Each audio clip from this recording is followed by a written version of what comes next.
Hey, welcome back to the Bible Story Podcast. We had a great summer at Covenant Bay Bible Camp, and we're pretty excited to be back to joining you this fall. Yeah, it's been a long time. It's been 2 months. At least since we've recorded. Yes. We are really, as John said, excited to be here. Again, this is John Draper. My name is Braden Poach, and we are the hosts of the Bible Story Podcast. And we work here at Covenant Bay Bible Camp. Mm-hmm. So if you haven't already done this, subscribe, maybe share this with a friend if you find it helpful. And we're going to dive into our story for today. All right, so it seems like many of us had an amazing summer, and I bet you some of you are really excited to go back to school or to church or to soccer or baseball or whatever other sports you play and share with your friends all of the exciting news that, well, you learned here at summer camp.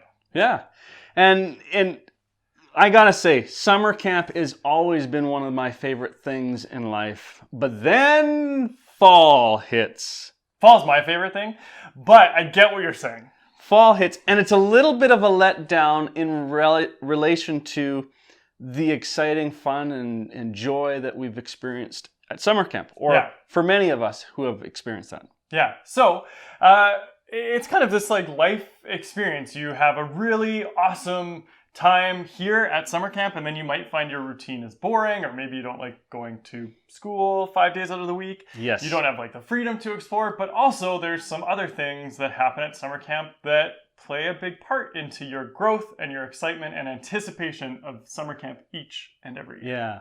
And so fall, we kind of find ourselves maybe getting back into a bit of a rut, connecting with some old friends. Maybe those friends are good, maybe those friends are not so good for us. Yeah. Anyway, long story short, it can be difficult and challenging. Yeah. So today we're going to share a little bit about the secret sauce of camp. That's weird. It's not a secret. We're going to share it with them right now. Sorry. It's the secret sauce. It's a public sauce. Only you and I know about it. Nope. We're going to share it with everybody. All right. All right. So, the 3 ingredients are very simple. Maybe we should just call it the simple sauce. Simple sauce? Yeah. The simple secret sauce. I like that.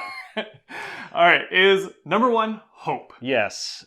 We all have hope, and we learned about that hope in the light of Jesus Christ here at summer camp this year. Yeah. Second thing is this, friends. Yeah. And hopefully we all made friends here at summer camp. I know I grew to really enjoy a lot of people this summer, and it's sad to see them go off to new and exciting adventures, and I get to stay here as summer camp because it's very quiet and cold. It is. And the third thing, speaking of friends, is love. Yeah.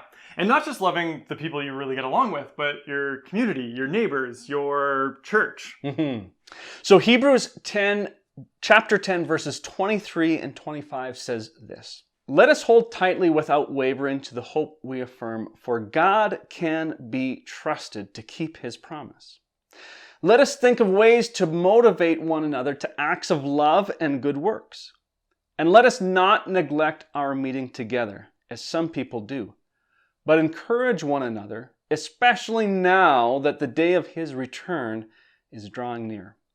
Hebrews 10, verses 23 and 25. So Braden, I remember as a young camper having the time of my life. Wow, you guys got to ride dinosaurs, I bet. We did. Dino was what I named my dinosaur. Or Dino? Creative. Very creative.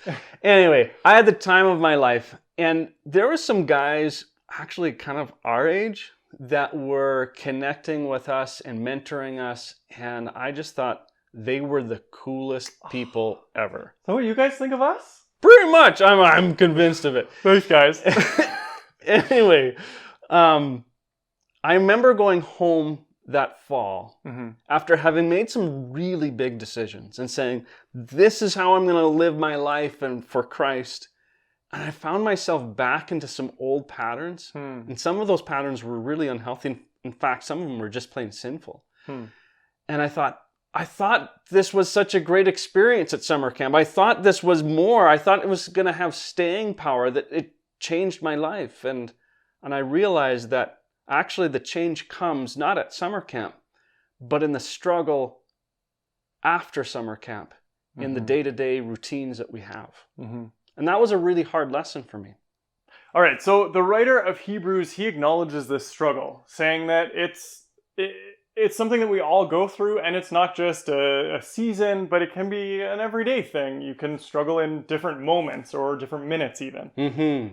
And if you can relate to this idea of struggle in your faith, trust me, you are not alone. Yeah. People of the New Testament struggled. I'm sure even the author of Hebrews struggled at some point. Yeah. And it's not necessarily a bad thing to struggle. It means you're growing in your faith. You get to experience all those things at summer camp, and then the struggle is, how do you make that change make sense? How do you walk through life being that changed person? That's right. So we get some really good advice from the writer of Hebrews in this text that we've read today. Mm-hmm. And the first idea is this: focus on the hope we have in Jesus. Now, there's so many promises that Christ gives us. And when we focus our hope on what Christ has promised and who he is, it really changes our outlook on life completely. Yeah. And the second bit of advice, and conveniently the second ingredient in our simple secret sauce. Simple. Ooh, I like how you caught on to that secret bit. Yeah. Is meet with friends. Meet with people who can encourage you, but also people who can challenge you, people who you can just have open-ended conversations with, who you can struggle with and celebrate with. And you never grow out of that. Like, I'm as old as the dinosaurs, apparently. I still need friends like Braden to connect with and challenge and encourage me in my faith. Mm-hmm. The final thing is this: acts of love. I don't know if anything changes me more than loving other people well. And I don't mean the romantic, kissy face love. No. I mean the sincere brotherly love that we have for our fellow human beings. John, that's really well said. And you get to love and care for people all around you. That can be your community, your school, your family, people you don't like, people you do like. It's about sharing and spreading God's love to everybody. Okay, Braden, speaking of friends and acts of love and focusing on the hope we have in Jesus, we have a pretty awesome event coming up. Yes, we do. We have a youth retreat, and so here is your formal announcement. I feel like I need a... Yeah. That'll do. Your formal announcement that we have a youth retreat coming up November 10th to 12th, 2023. So that's like several months reminder. So write it in your calendar, write it in your parents' calendar, write it on the fridge or on your brother's forehead, and save the date. It's going to be for grades 9 to 12, and there will be more information coming out later, but there is your official announcement. Perfect. Okay, so a quick recap for us today. First thing is, we have to focus on the hope we have in Jesus. Yeah. Second thing, in our super simple secret sauce, I'm adding S's to it, meet with friends who can support you in your faith and challenge you in your faith. And finally, acts of love. Whether it be loving our neighbor, our friends, or even our enemies as Jesus commanded us. We need to love. And that not only transforms and impacts the people we're loving, but actually impacts us as well. So we're going to get into some questions, and each time we do this Bible story podcast, there are some questions that you can discuss with the people you're listening with. Perhaps that's a small group or just a group of friends or parents. Regardless, here's the first question that you can discuss. There are a lot of distractions in life.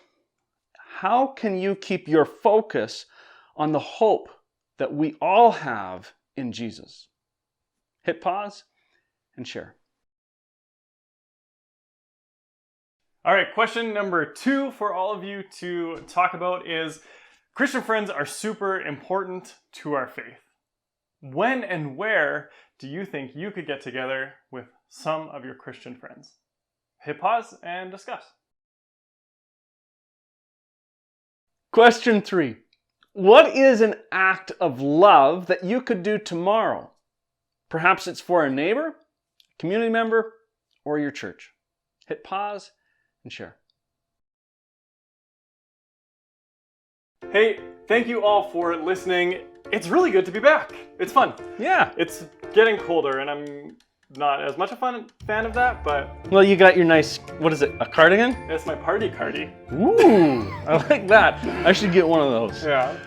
Consider starting a small group, connecting with some friends on a weekly basis, and perhaps this could be part of your material that you study. Yeah.